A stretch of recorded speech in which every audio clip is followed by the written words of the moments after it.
Et il y a eu aussi des intervenants. Gloire au Seigneur.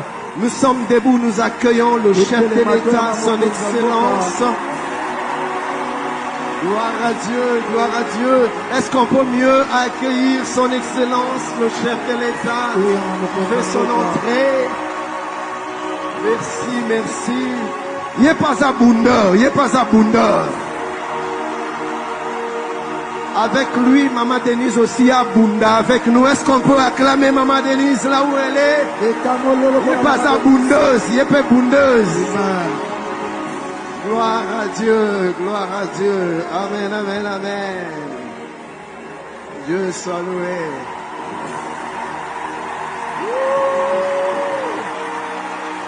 Est-ce que quelqu'un peut m'aider à dire à notre chef combien nous l'aimons? Oh, exagère tes acclamations. Gloire à Dieu, nous pouvons nous asseoir. Que Dieu vous bénisse. Et je ne me permettrai pas d'oublier les intervenants, les orateurs.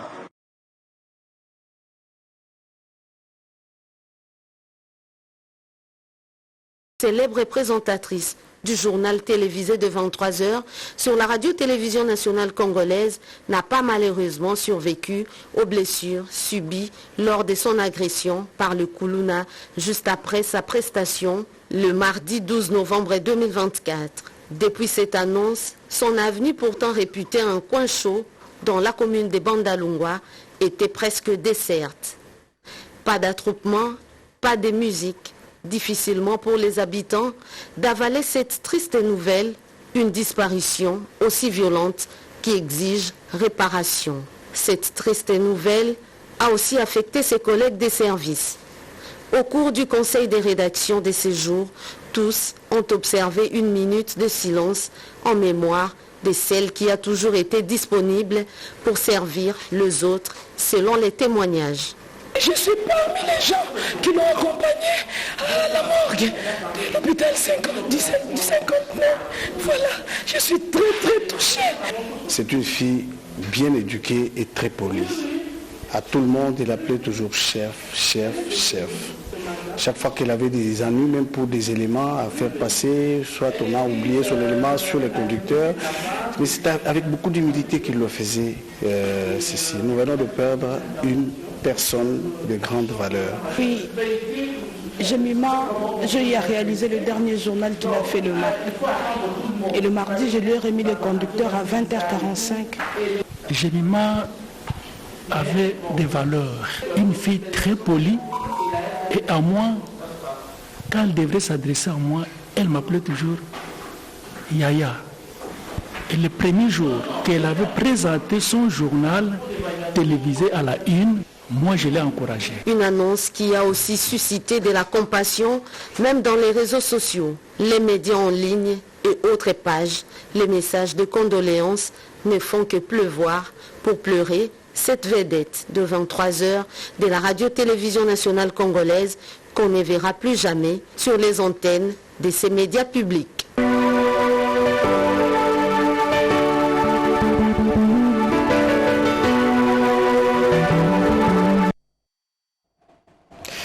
Elle est morte, arme à la main. Jemima Mongo aimait profondément ce métier.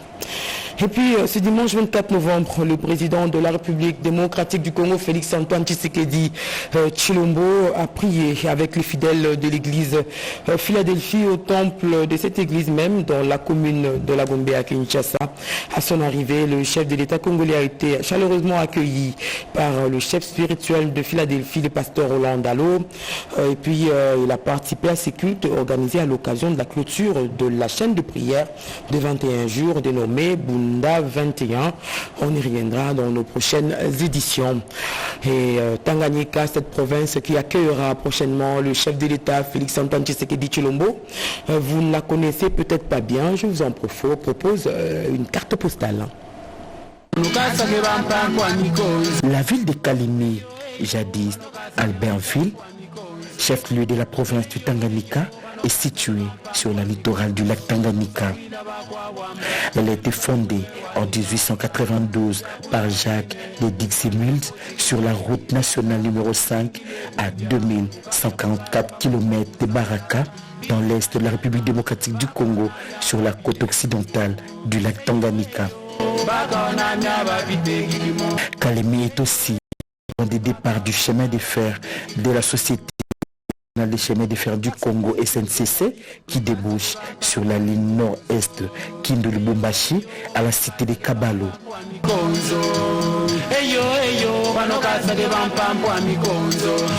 La ville de Kalemi compte 1020 habitants avec une densité moyenne de 29 habitants par kilomètre carré répartis sur une superficie de 21 155 km². Ses principales ressources économiques résident dans la production de la pêche, l'agriculture et l'élevage. Son sous-sol regorge l'or et le cobalt exploités de façon artisanale et industrielle. Avec ses 14 quartiers, Kalemi est divisé en 3 chefferies, Benze, Rutuku, Tumbwe. La langue parlée et les Swahili. La ville de Kalemi a été choisie justement pour abriter les travaux de la 11e conférence des gouverneurs des provinces de la République démocratique du Congo du 27 au 29 novembre 2024.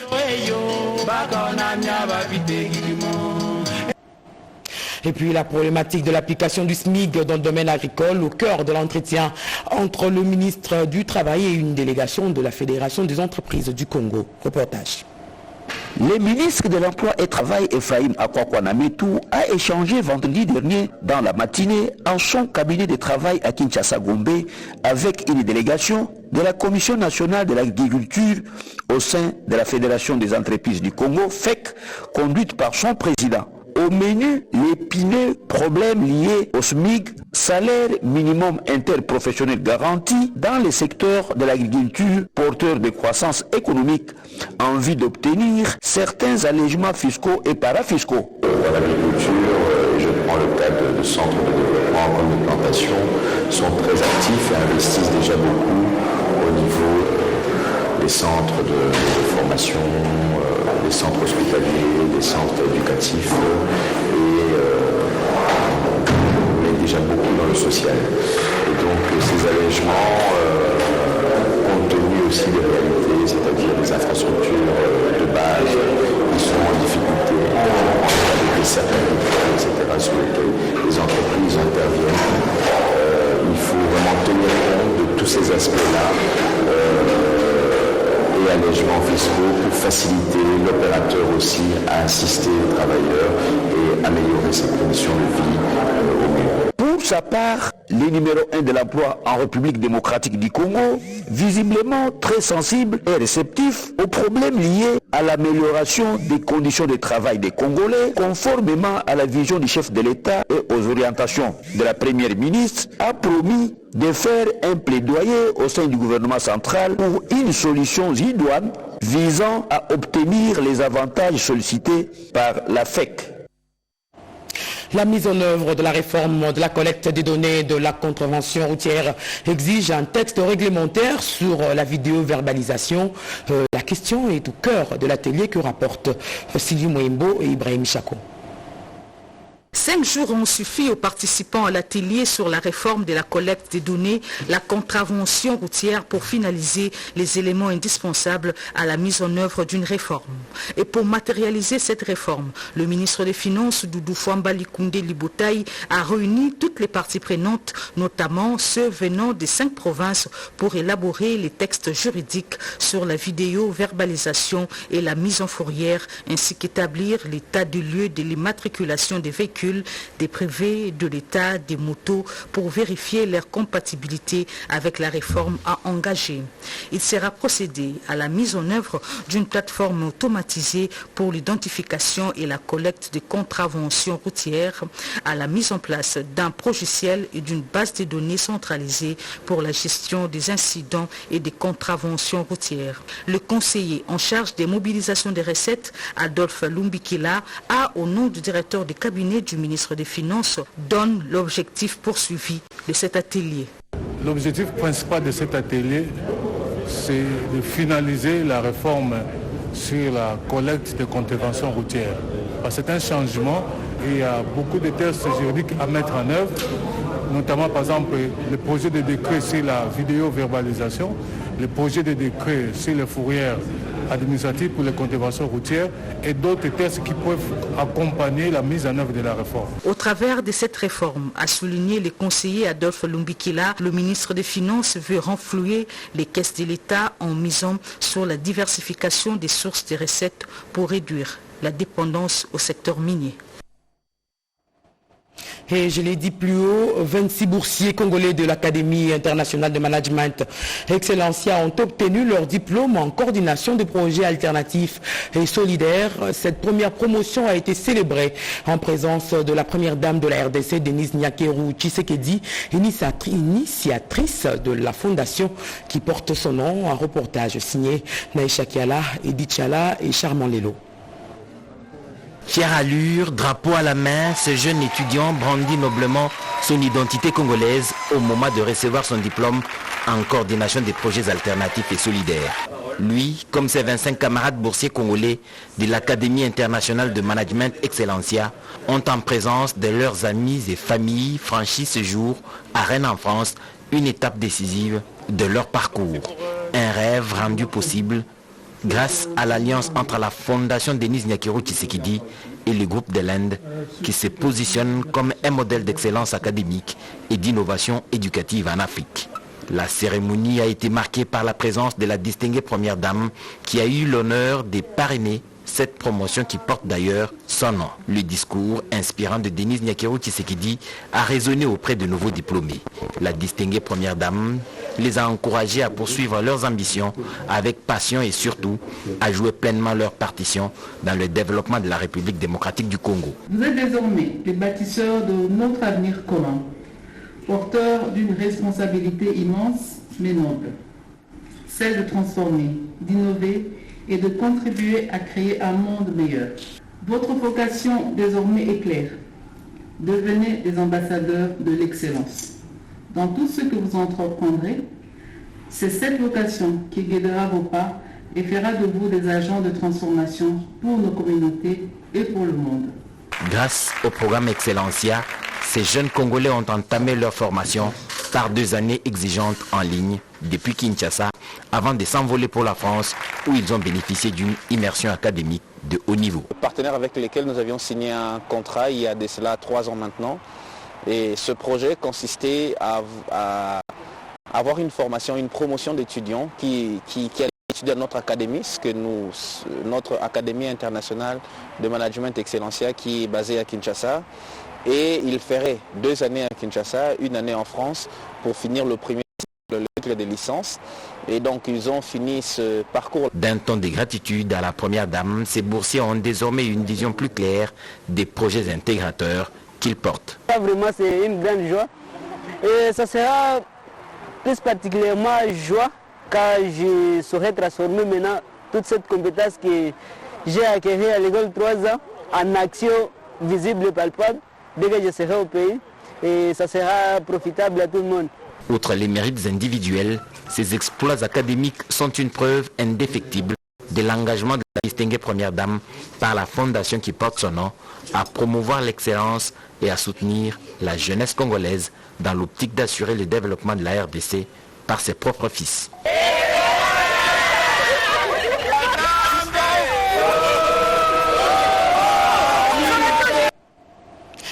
Et une semaine plutôt chargée pour le président de la République.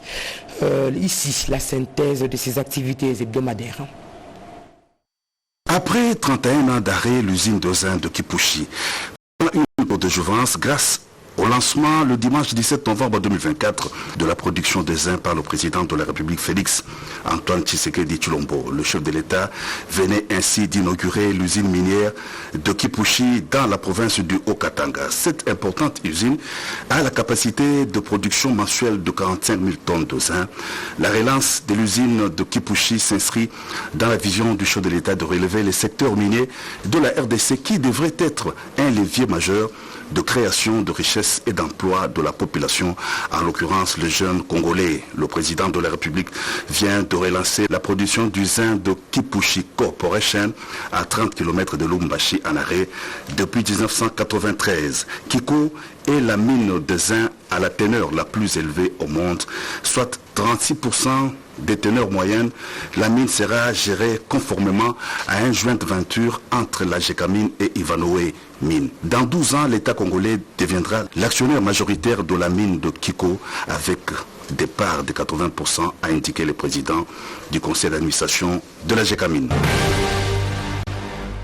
Il a lancé en 2019 les travaux de construction d'un nouveau siège moderne pour les élus du peuple de la province du Haut-Katanga. Le président de la République Félix Antoine Tshisekedi Tshilombo est revenu à Lubumbashi pour procéder personnellement à l'inauguration d'un nouvel et somptueux immeuble qui va désormais abriter la salle de plénière et les bureaux des députés de l'Assemblée provinciale du Haut-Katanga, construit sur fonds propres du gouvernement Jacques Kaboula qui a exécuté les directives et recommandations du président de la République.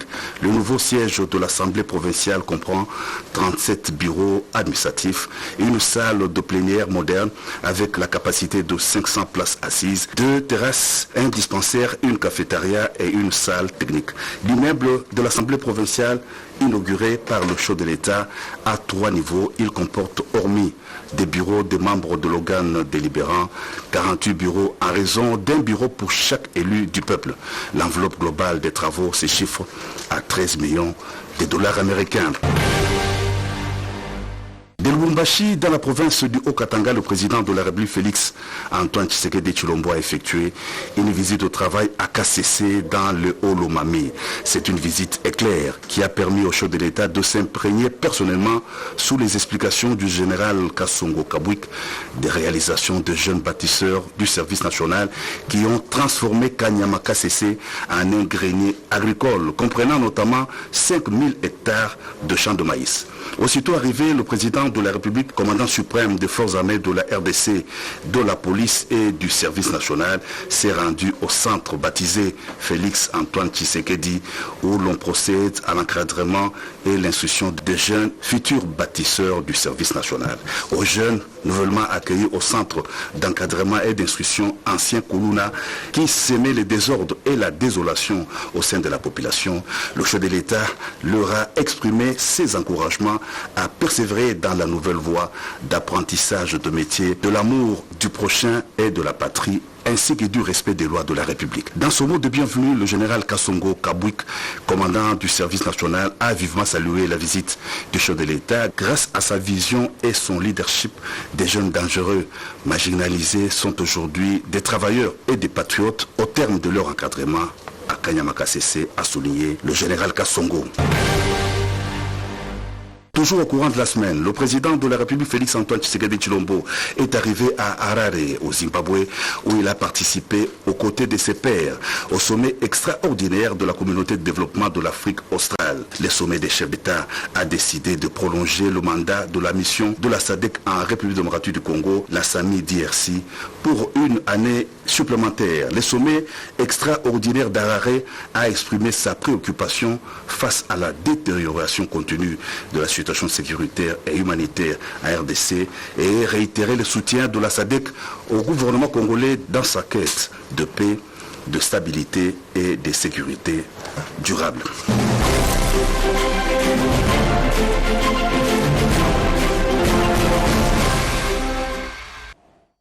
Beaucoup pensent qu'il vaut mieux préparer sa dernière demeure plutôt que d'amasser des richesses qui restent sur terre après la mort. Un sujet qui a inspiré le dossier de ce journal magazine. À sa prise de pouvoir, le président Félix Antoine Tshisekedi Tshilombo a invité tous les Congolais en général et ceux de la diaspora en particulier à investir au pays et lui s'engage à améliorer le climat des affaires. Et depuis, les Congolais ont répondu. Je suis un opérateur économique qui est venu chez nous pour investir. Et comme je l'ai dit, que les cimetières étaient un des secteurs et j'étais intéressé. Je suis un Congolais, j'ai risqué, j'ai amené mon argent propre ici au Congo pour investir. Kimberley Memorial Park, un site de repos éternel qui honore nos morts et permet de les célébrer dignement le 1er août. Cet investissement de Dieudonné Mbiya Mulumba contribue à lutter contre le chômage, le banditisme et surtout l'insécurité. Il y a quelques années, cet endroit était isolé et insécurisé. La création de ce cimetière a résolu le problème d'insécurité.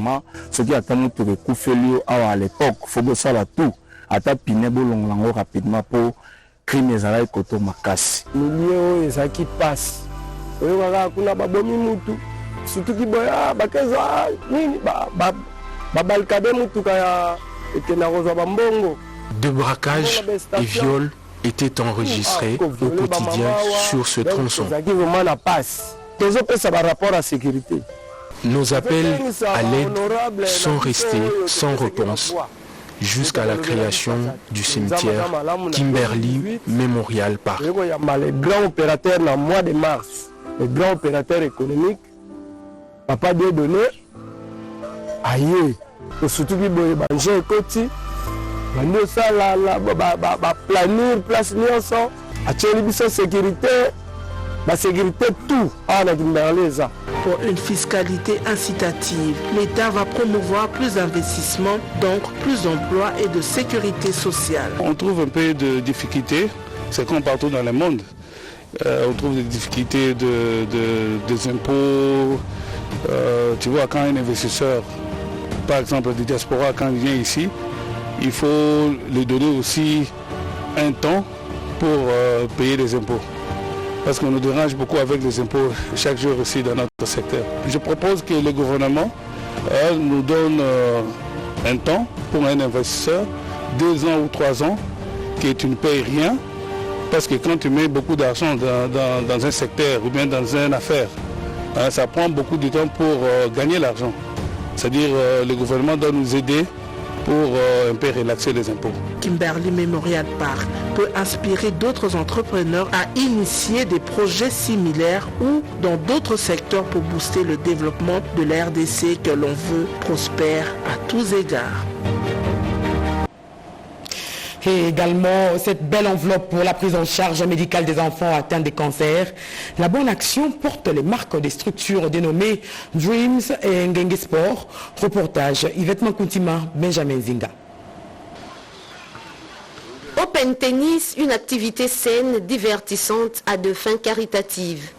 Pendant une semaine, soit du 15 au 23 novembre 2024, les participants à ces tournois ont rivalisé d'ardeur pour remporter la coupe en 2 catégories, notamment simple et double. Organisé par Dreams Communication avec l'appui de la société Ngenge Sport, des médailles et trophées ont été remis aux participants. Avant les gestes de solidarité, de la remise d'un chèque aux responsables du département de la pédiatrie des cliniques universitaires pour la prise en charge des enfants souffrant du cancer.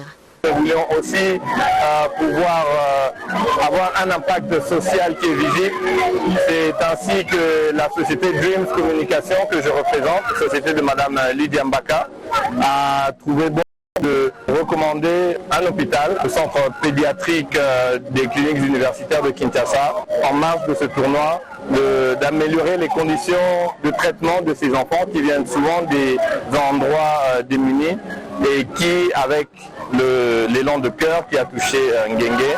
Ces départements présentent d'énormes difficultés en commençant par la vétusté des bâtiments qui nécessitent modernisation des services. La société Ngenge Sport et Dreams Communication s'engagent pour la réhabilitation prochaine et la dotation de nouveaux équipements avec un plateau technique des dernières générations dans les cadres de la couverture santé universelle, vision chère au chef de l'État. Toujours dans la suite de l'actualité, sur un autre registre, le premier président de la Cour de cassation a évalué avec tous les premiers présidents des cours d'appel les résolutions des États généraux de la justice et les voies et moyens de les mettre en application. Marie Renzeba, reportage. États généraux de la justice en RDC, l'ère des avertissements est révolue. Tous les magistrats civils du siège de l'ordre judiciaire doivent s'inscrire dans la droite ligne de la renaissance de la justice congolaise. La mise en garde du chef de l'État, magistrat suprême Félix Antoine Tshisekedi Tshilombo, rappelait au premier président des cours d'appel qui ont pris part à ces assises par le premier président de la Cour de cassation, le professeur Ndomba Kabeya et Léon. Un entretien autour du fonctionnement de nos différentes juridictions, les difficultés que nous rencontrons, quelques suggestions du premier président de la Cour de cassation. L'entretien a tourné autour des magistrats que nous gérons, des greffiers, aussi des recommandations des États généraux qui ont eu lieu très récemment. Le premier président nous a réunis ce jour pour faire l'évaluation des États généraux auxquels nous avons tous participé. Nous avons passé en revue quelques éléments de ces États généraux et faire le point de ce qui s'est réellement passé. Le premier président nous a encouragés à travailler dans la sérénité et dans le calme, de sorte que la justice, qui est d'après lui aussi, est malade, ne soit pas dans le coma définitivement, mais qu'on la ressuscite d'une façon ou d'une autre. Le relèvement de la justice congolaise exige l'assainissement de ces secteurs à tous les niveaux, mais également la mise au pied des mécanismes qui permettront l'amélioration des conditions de vie et de travail de tous les acteurs œuvrant dans ces secteurs. La participation de la jeunesse dans les instances décisionnelles en Afrique et le développement du secteur agricole dans le territoire de Mbanza-Ngungu au Congo central, la coordonnatrice du service spécialisé du chef de l'État Chantal Yeloumolop prend ces questions à bras le corps. Nadine Yangou, reportage. Comment les jeunes Congolais peuvent participer dans les instances de prise de décision? Comment peuvent-ils faire progresser la croissance économique du pays?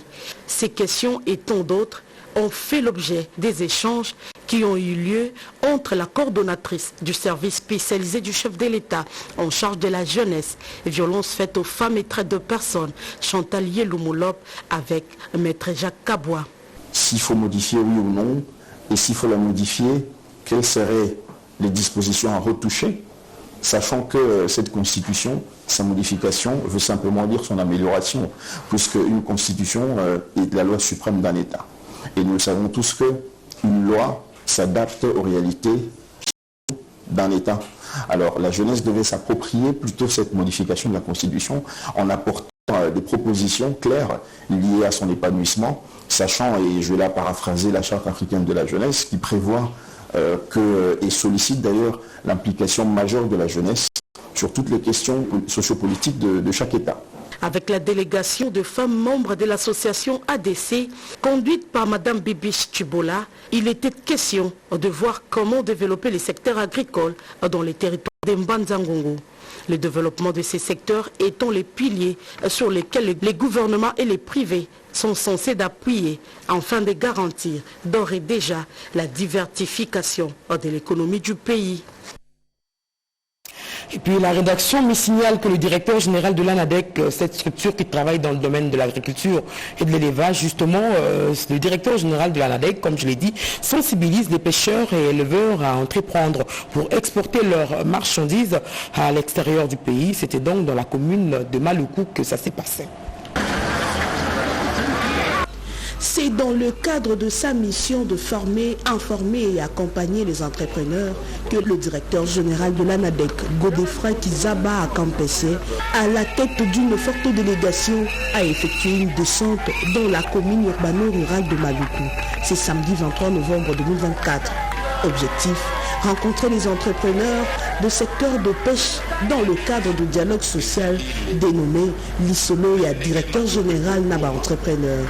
Une manière de raffermir cette collaboration, mais également pour palper les réalités que ces derniers éprouvent dans la mise en œuvre de leurs projets. Nous accompagnons les entrepreneurs.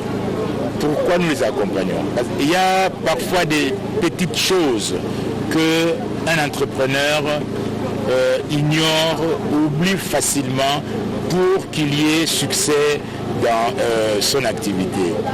C'est la raison pour laquelle nous disons accompagnez-le, formons-le de sorte que son activité puisse avoir du succès. Le constat est que cet entrepreneur éprouve d'énormes difficultés, notamment pour écouler leurs marchandises à l'intérieur comme à l'extérieur du pays. Étant soumis à se conformer aux exigences de commerce transfrontalier de ces secteurs, il sollicite l'accompagnement de l'ANADEC pour décompter la situation. L'Agence nationale de développement de l'entrepreneuriat congolais, dans son rôle de catalyseur de l'écosystème entrepreneurial, a initié ce genre de rencontres en faveur des porteurs d'idées et micro, petites et moyennes entreprises. Un reportage de Chimène Dondo. Notez bien ces dates, le 14 novembre plutôt, le 14 décembre 2024 jusqu'au 20 janvier, Kinshasa va organiser la 46e édition de la foire internationale de Kinshasa, justement, au ministère du Commerce extérieur. On fait déjà les derniers réglages. Eric Kabamba. Les réunions techniques se multiplient au cabinet du ministère du Commerce extérieur pour une bonne organisation de la 46e édition foraine qui sera organisée du 14 décembre 2024 au 20 janvier 2025 à Kinshasa par la Foire internationale de Kinshasa. Une édition qui aura pour thème foire de la promotion des échanges commerciaux pour la diversification de l'économie. Au cours de ces dernières réunions du comité d'organisation présidé par le directeur de cabinet du ministre du Commerce extérieur, plusieurs stratégies concrètes viennent d'être mises en place pour une réussite totale de cette activité foraine qui va accueillir plus de 200 participants venus de différents pays à travers le monde. Une occasion propice également pour Benezet Moussafiri d'appeler les experts qui constituent ces comités d'organisation de travail d'arrache-pied pour faire respecter le chronogramme mis en place par le patron du commerce extérieur Julien Paluku Kaonga qui est plus que déterminé pour renouer avec l'organisation des activités foraines à travers la République. Le directeur général de la FIKIN, Didier Kabampele, a quant à lui indiqué que cette 46e édition foraine vise plusieurs objectifs dont la création des marchés commerciaux, le renforcement de partenariats entre opérateurs économiques congolais et étrangers, ainsi que la promotion des produits congolais. Signalant que plusieurs activités seront au rendez-vous dont les expositions, vente des produits et services, échange d'expériences d'affaires, conférences, rencontres promotionnelles pour ne citer que celles-ci. Un appel vient donc être lancé à tous les sponsors pour se mobiliser afin d'accompagner cette 46e édition qui va plonger la capitale congolaise en effervescence. Des nouvelles des partis politiques, nous apprenons que les parlementaires debout de l'UDPS Tchangou vont au front avec le secrétaire général de cette formation politique en faveur de la révision constitutionnelle. Reportage Alain Bikaï. Tous les parlements debout de la fédération UDPS Tchangou ont finalement décidé de quitter la fronde pour entrer dans l'ordre statutaire et soutenir la hiérarchie de leur parti. C'est ce qui justifie la présence ce samedi 23 novembre à la résidence du président intérimaire et au siège du parti de l'IMET, des présidents des parlements debout et des combattants venir présenter leur mea culpa à celui qu'ils appellent affectueusement AK-47. Parlement debout, il y a Tchangou, Sanganya, Parlement debout et Bélé.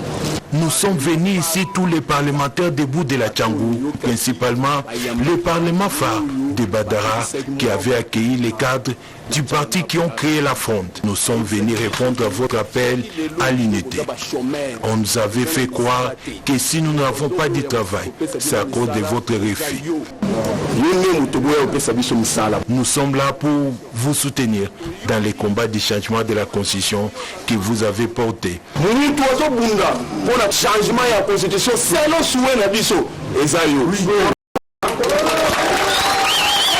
De son côté, le secrétaire général de l'UDPS a demandé à ses hôtes de demeurer derrière les chefs de l'État jusqu'à ce que le pays soit relevé. Il s'est dit disponible d'accueillir tous les combattants égarés par manipulation par les oiseaux de mauvais augure.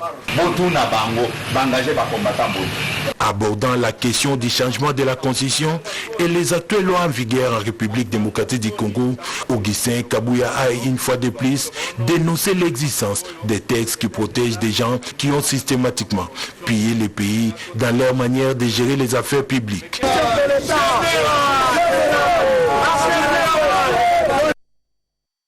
L'allié du parti au pouvoir se mobilise et sensibilise également leurs militants en faveur de la révision de la Constitution. Il s'agit de l'Union sacrée des élites progressistes. RUCEP, reportage. Si un seul article de la Constitution porte une évidence de modification, on peut soutenir sa révision. Et bien plus encore, la Constitution elle-même n'a jamais interdit sa révision. Quand, pourquoi, comment ou qui doit proposer mieux encore? Y a-t-il opportunité de toucher à cette loi fondamentale?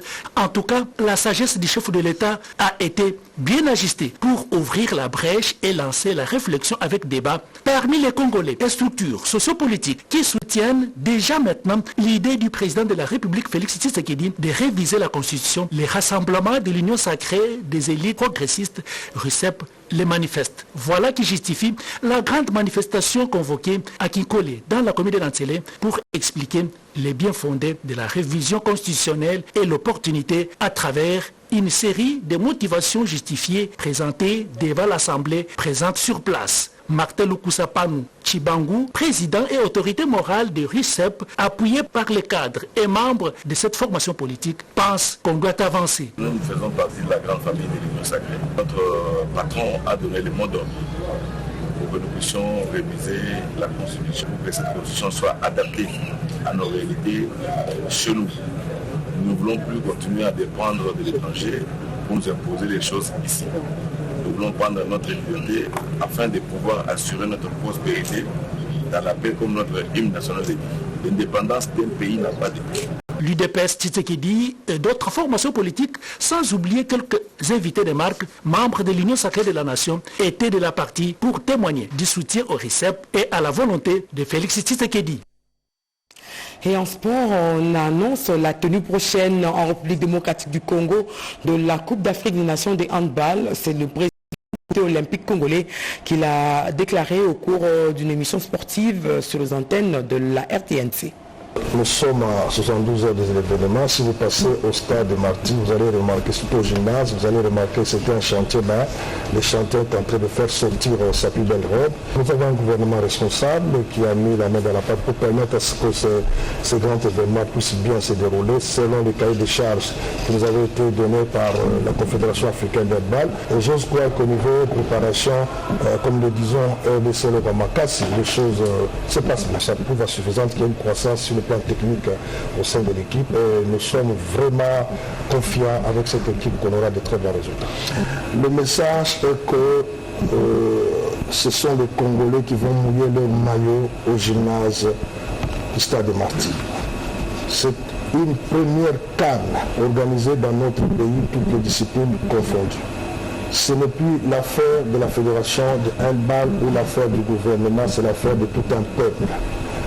Nous mobilisons, nous appelons tous les sportifs et même les non-sportifs à pouvoir soutenir leurs enfants, leurs filles qui ont décidé de faire la fierté de notre nation pendant ces 15 jours. Donc, comme l'a dit la capitaine Moissessa tout à l'heure, nous demandons l'appui total de tous les Congolais. Et surtout ici, nous avons reçu l'appui d'un message fort du président de la République qui est derrière les filles. Il sera le même personnellement aux rencontres sportives. Il faut que nous puissions nous unir pour cette CAN. Pourquoi pas que cette CAN reste dans notre pays. Et José Baïtouambo nous apprend que la RDC est désormais dotée d'un plan d'action national sur les principes volontaires. Ce plan va aider à répondre aux défis liés à la gouvernance des ressources naturelles. Regardez. La validation du plan d'action national sur les principes volontaires en République démocratique du Congo marque une avancée significative dans la mise en œuvre des principes volontaires. Cet outil stratégique reflète l'engagement de la RDC à garantir une exploitation sécurisée et respectueuse des droits humains, ouvrant la voie à un développement durable et inclusif. Je vous donne ici l'assurance que le ministère des Droits humains va s'approprier ce plan comme un outil essentiel qui devrait guider l'action du gouvernement sur la question des principes volontaires. Des initiatives visant à répondre aux défis liés à la gouvernance des ressources naturelles tout en garantissant la sécurité et le respect des droits humains dans les zones d'exploitation, un vœu souhaité par tous. Nous sommes fiers de doter à la RDC, notre pays, un plan d'action national relatif aux principes volontaires sur la sécurité et les droits de l'homme. Ce principe volontaire vient pour mettre tout le monde autour d'une table pour discuter ensemble des problèmes qui fâchent d'un côté à l'autre et trouver des solutions pour qu'il y ait la paix. Cet atelier tenu à Kinshasa du 20 au 21 novembre a réuni des représentants du gouvernement, des acteurs de la société civile, des entreprises du secteur extractif, ainsi que des partenaires techniques et financiers, entre autres la DECAF, une fondation basée à Genève. Et avant de boucler complètement la boucle, je laisse la place à Jean-Pierre Ndodemazu pour la sélection des journaux de la semaine.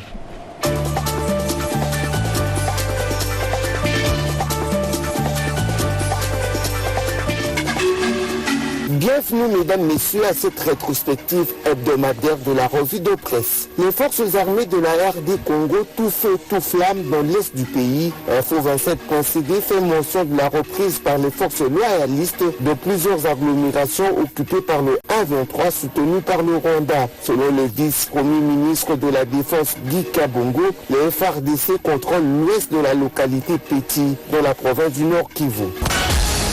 La RDC tape du poing sur la table et menace de quitter la Cour pénale internationale, annonce le journal. Ceci au cas où le mandat d'arrêt contre Paul Kagame n'est pas exécuté. La République démocratique du Congo s'insurge contre le soutien de l'Union européenne à Kigali, note le maximum 20 millions d'euros de l'Union européenne à l'armée rwandaise, ceci malgré les preuves accablantes du rôle de Kigali dans l'agression contre la RDC. La justice militaire ne baisse pas le bras à Goma. Selon le potentiel, 8 militaires des forces armées congolaises parmi les criminels ont été présentés au maire de la ville. Ils sont accusés de tentatives de meurtre et de dissipation de munitions de guerre. Des meurtriers en provenance du Congo central dissimulent leurs armes dans des sacs de guitare pour entrer à Kinshasa, révèle le phare. Ces criminels sèment la mort et la désolation dans la commune de Mongafula. Catastrophe en Ituri révèle 7sur7.cd, plus de 3500 maisons sont inondées suite à la crue du lac Albert à Mahagi. La chefferie de Mokambo est la plus touchée. L'économie de Gungu, dont le Kwilu en danger, rapporte la référence plus. Le pont jeté sur la rivière Kitembo s'est écroulé, une situation qui affecte l'économie de ce territoire riche en produits agricoles. La justice populaire fait parler d'elle à Kananga, titre au Forum des As. Un présumé voleur a été brûlé vif par la population dans la commune de Ndesha à Kananga. Pas de baisse de prix de transport en commun à Kinshasa malgré la baisse du prix du carburant, constate Africa News RDC.net. Les passagers pointent du doigt les autorités compétentes. Les vidéos de Balthazar font des victimes au sud Kivu. En croire Info27.cd, 5 élèves ont été exclus définitivement de l'école après visionnage de ces vidéos pornographiques.